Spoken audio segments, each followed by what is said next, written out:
Welcome to the world of science fiction stories, and don't forget to like, share and subscribe my channel. Enjoy the listening. A dragoness begged for scraps, so he followed her. And found the unthinkable.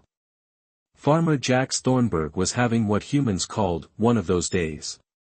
You know, the type where the chickens decide to stage a rebellion, the tractor develops an attitude problem, and the weather forecaster proves they've been getting paid to lie professionally for years. So when a 7-foot-tall dragoness with scales the color of burnished copper landed in his east field, sending his prized cattle into a panic, Jax just sighed deeply and reached for his shotgun. Not to use it, mind you, just to have something solid to lean on while he processed this latest cosmic joke. "Hey there, farm boy," the dragoness called out, folding wings that spanned at least 20 feet against her back. "Don't suppose you've got any leftover pork lying around?" "Nothing fancy, scraps would do." Jax blinked 3 times in rapid succession. The creature before him wasn't just any dragon, she had actual clothes on, a rough spun tunic with several patches and what looked suspiciously like cargo pants modified to accommodate a tail. Her voice carried an accent he couldn't place, somewhere between Russian and Australian, if such a combination were possible. "You're asking for pork scraps?" Jax managed to say, his Tennessee drawl stretching the words out even longer than usual.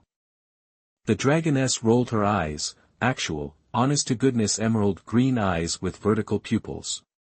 "No, I'm asking for the nuclear launch codes." "Yes, pork scraps. Look, my name's Vka, and I wouldn't be here if things weren't complicated. I can pay." She reached into a pouch tied around her neck and pulled out several glittering stones that were definitely not glass. "With gemstones? For pork scraps?" Jax couldn't help but laugh, a short, sharp bark of disbelief. Vka huffed, sending a small puff of smoke from her nostrils. "Is that a yes or a no? Because I've got 5 more farms to try before sundown, and you humans tend to get all screamy when we show up after dark." Jax stared at the gemstones, then back at the dragoness, then at his farmhouse where a considerable amount of leftover smoked pork sat in his deep freezer. The rational part of his brain was screaming at him to call someone, the military, scientists, hell, even those conspiracy nuts who camped out near the old mill, but there was another part of him, the part that had inherited his grandmother's unquenchable curiosity, that was already calculating how much pork he could spare. "Tell you what," Jax said, propping his shotgun against the fence post, "I've got about 30 pounds of smoked pork shoulder that didn't sell at the county fair last weekend. You can have it all." These tails swished excitedly, creating a small dust cloud. "Seriously? All of it?" Her eyes narrowed suspiciously. "What's the catch, human?" "The catch, dragon lady, is that I'm coming with you to deliver it." Jax crossed his arms over his chest, trying to look more confident than he felt. "I want to see where you're taking my prize-winning pork. Call it professional curiosity." Vka let out a sound that was half laugh, half growl. Hey. You've got guts, farm boy. Most humans see scales and run the other direction." She tapped her claws against her snout thoughtfully. "The elders will have my hide for this, but..." She glanced behind her, a flash of something, worry, desperation, crossing her face. "Fine. But you follow my rules, no pictures, no GPS tracking, and if you tell anyone, I'll deny everything and claim you're suffering from heatstroke." "Fair enough," Jax nodded, already heading toward his smokehouse. "Give me 15 minutes to pack it up and leave a note for my farm hand." 20 minutes later, Jax found himself clutching a large cooler of vacuum-sealed pork while standing awkwardly beside Vka at the edge of his property. "So, do you have a car parked somewhere or?" he asked. Vka gave him a look that could only be described as draconic pity. "Oh, sweet summer child, we're flying." Before Jax could properly process that statement, he felt strong claws wrap around his torso, the cooler secured between them, and suddenly the ground was falling away at an alarming rate. "Great, I'm going to regret this, aren't I?" he shouted over the wind rushing past his ears. V's laughter boomed above him. Almost certainly. But at least it'll make a great story, if you survive to tell it. After what seemed like hours, but was probably closer to 40 minutes, Ka began a gradual descent. Jax, who had alternated between terrified silence and delirious laughter during the flight, finally got his first glimpse of where they were headed, a valley nestled between towering mountains he didn't recognize from any Tennessee map. "Welcome to Drake Haven," Ka announced as they glided lower. "Try not to look too edible." As they descended further, Jax's excitement turned to confusion, then concern. The valley should have been magnificent, a hidden paradise untouched by human development. Instead, what sprawled below resembled a refugee camp more than a mythical dragon homeland. Crude shelters constructed from salvaged materials dotted the landscape. Some dragons had fashioned homes from abandoned shipping containers, others lived in structures that looked like oversized tents made from what might have been old billboard tarps. A once beautiful lake at the center appeared murky and stagnant. "This is not what I expected," Jax murmured as Ka set him down gently on a flat clearing that served as some kind of central meeting area. "What were you expecting? Gold-paved streets and dragons lounging on treasure hoards?" Ka snorted, adjusting the cooler under her arm. "Sorry to disappoint, farm boy." Dragons of various sizes and colors stopped what they were doing to stare at the human in their midst. Unlike Ka, many wore no clothing at all, while others were dressed in mismatched human garments modified to fit their bodies. Several younger dragons, barely the size of large dogs, peered curiously from behind adults. "A human? Here." An elderly blue dragon with faded scales and a pronounced limp approached, his voice like gravel being crushed. "Ka, have you lost your mind?" "Possibly, Elder CRZ," Ka replied with forced cheerfulness. "But I've also found 30 pounds of smoked pork, so maybe we call it even." The elder dragon's nostrils flared, clearly catching the scent from the cooler. Several of the younger dragons edged closer, their eyes fixed on the container. "You promised to be discreet," Elder CRZ growled. "And you promised we wouldn't go hungry this month," Ka shot back. "Guess we're both disappointing each other." Jax cleared his throat, feeling increasingly uncomfortable as more dragons gathered around. He could see ribs protruding on some of the younger ones. A purple dragon to his right had a wing that hadn't healed properly. Nearby, two dragons argued over what appeared to be a single deer carcass. "Ka," Jax whispered, "what happened here?" Before she could answer, a tiny dragon no bigger than a house cat darted forward and sniffed at Jax's boots. The little one's yellow scales were dull, lacking the luster that even Jax knew should be present. "Is that food?" the dragonling asked, eyes wide and hopeful. "Real food?" Ka sighed, setting down the cooler. "Jax Thornburg, meet what's left of the Eastern Clutch. Dragons, once proud hunters and guardians of the mountain realms." She gestured broadly at the makeshift settlement. "Now we're dumpster divers and beggars, just trying to survive one more season." Elder CRZ seemed to deflate as the little yellow dragonling circled Jax excitedly. With a heavy sigh, the elder motioned toward a large, faded blue tarp stretched between two dead trees. "If you've brought this human here, Ka, at least keep him out of sight while the council decides what to do." Ka nodded, gently guiding Jax toward what appeared to be her personal dwelling. The inside was sparse but organized, a sleeping area lined with blankets, crates serving as furniture, and walls decorated with maps and human magazine cutouts. She gestured for Jax to sit on a flat rock covered with a cushion. "So," Jax said, settling uncomfortably on the makeshift chair, "I'm guessing dragons aren't doing so hot these days." Ka let out a bitter laugh as she opened the cooler, the smell of smoked pork filling the small space. "That's putting it mildly." She broke off a small piece and popped it into her mouth, closing her eyes momentarily in appreciation. "Damn, that's good." "And what happened?" Jax pressed. "I mean, you're dragons.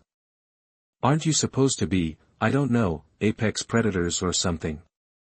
We were, Ka said, sitting cross-legged across from him. For thousands of years, we ruled these mountains. We hunted, we thrived, we stayed hidden from humans, mostly. She picked up a stick and drew a rough map in the dirt floor. This valley used to be just one of our territories, not our last refuge. She pointed to areas beyond the mountains. 20 years ago, humans started expanding, logging operations, mining companies, resort developments. Our hunting grounds shrank, and wildlife grew scarce. Her claw traced a line around the valley. Then 5 years ago, your government created the Eastern Wildlife Preservation Initiative. But that's a good thing, right? Jax frowned. For the wildlife, sure. For the dragons who hunt that wildlife? Not so much, Ka replied dryly. The preserves are monitored by rangers, cameras, drones. We can't hunt there without risking exposure. The unprotected areas are either developed or overhunted by humans. We're trapped. A commotion outside drew their attention briefly, as dragons gathered around the cooler that had been left in the clearing. Elder CRZ was supervising as portions were being carefully divided. We've lost our way, Ka continued quietly. Dragons aren't meant to scavenge or beg. Some of us have tried hunting on farms, hence the mysterious cattle mutilations your local news loves to blame on aliens, but it's dangerous, and we lose more dragons each year to gunshots than to old age. She looked away, her voice dropping. Last winter we lost 7 dragonlings to starvation. 7. The youngest of our kind. Jax felt a heaviness in his chest. And the gemstones? You said you could pay. The last of our ancestral hordes, Ka confirmed. We've been trading them away for food, but they're nearly gone. In another year. She left the sentence unfinished, but her meaning was clear. The yellow dragonling poked its head through the tarp entrance, eyes gleaming. Miss Ka. Elder K says to thank the human for the food. It's the most we've had in months. Ka forced a smile. Be right there, Pip. As the dragonling disappeared, she turned to Jax. So now you know. Any regrets about following me home, farm boy? Jax stood up, his 6-foot frame nearly brushing the tarp ceiling. He walked in a small circle, hands clasped behind his back, a habit from his agricultural college days when thinking through complex problems. You know, he finally said, stopping to face Ka, this valley isn't half bad, actually. Ka's tail thumped against the ground. Did you miss the part about us starving to death? No, I mean the land itself. Jax knelt down and scooped up a handful of soil, rubbing it between his fingers. Rich loamy soil, good drainage from the slopes, consistent water source. He peered out through the tarp opening at the valley. How big is this place? Couple 100 acres. About 500, Ka said, her head tilted in confusion. Why does that matter? Jax grinned, a plan already forming. Because dragons don't need to just hunt. You could farm. The laugh that burst from Ka was so explosive it sent a small flame shooting from her mouth, singeing the tarp above. Farm? Yes. What, you think we're going to putter around with little hose and sun hats? Why not? You're clearly smart enough. You speak English better than most of my neighbors. Jax was already pulling out his phone, scrolling through photos. Look, my farm is only 80 acres, and I produce enough food to feed hundreds of people. With 500 acres, proper planning, and some startup equipment. He paused, noting V's skeptical expression. Tell you what, let me show you instead of telling you. Over the next 3 days, Jax made his case by doing rather than talking. He convinced Elder CRZ to let him stay just long enough to repay the hospitality, and immediately set to work. He identified ideal growing locations, tested soil pH with a makeshift kit crafted from red cabbage, to the dragon's amusement, and mapped out potential crop rotations using fallen branches and stones. He created a demonstration plot near V's dwelling, and by the third day, he had a small group of curious dragons, including young Pip, following him around as he explained basic agricultural concepts. Vka, despite her initial skepticism, proved to be a quick study, asking insightful questions about irrigation and crop yields. "See, the trick isn't just growing food," Jax explained as he demonstrated how to create rows for planting. "It's creating a sustainable system that produces more each season, not less." Elder CRZ watched from a distance, his ancient eyes narrowed with a mixture of hope and suspicion as the human farmer gestured enthusiastically, surrounded by increasingly interested dragons. "Maybe," Vka admitted grudgingly that evening, "just maybe you're not completely crazy, farm boy." The morning of Jax's 5th day in Drake Haven began with a thunderous roar that echoed throughout the valley. It wasn't the weather, it was Elder CRZ summoning the Dragon Council to an emergency meeting. Jax and Vka arrived to find 4 elderly dragons arranged in a semicircle, their scales dulled with age but eyes bright with fury. "This has gone far enough," declared Elder Mavis, a stocky female with forest green scales and a scar running down her left eye. "We've allowed this human to remain because he brought food, but now he presumes to tell us how to live." Vka stepped forward. "Elder Mavis, he's not telling us how to live. He's showing us how to survive. By digging in dirt like common lizards," hissed Elder Thorn, whose once magnificent red scales had faded to a rusty orange. "Dragons are hunters, not farmers. We have pride, tradition." "Can't eat pride," Jax muttered, earning a warning nudge from Vka. Elder CRZ raised a wing for silence. "The humans' ideas are unorthodox, but unorthodox may be what's needed when traditional methods fail." "Traditional methods haven't failed," Elder Thorn countered. "Humans have stolen our hunting grounds. The solution is to reclaim them, not adapt to their theft." A murmur ran through the gathered dragons. Jax noticed several younger dragons nodding in agreement, while others looked uncertain. Elder Pius, the oldest and frieliest of the council, spoke in a voice barely above a whisper. "And how do you propose we reclaim our territories, Thorn? By force? There are fewer than 200 of us left. There are millions of humans with weapons that could destroy us all. So we surrender? Become pets?" Elder Thorn snapped back. Jax stepped forward, ignoring Vka's attempt to hold him back.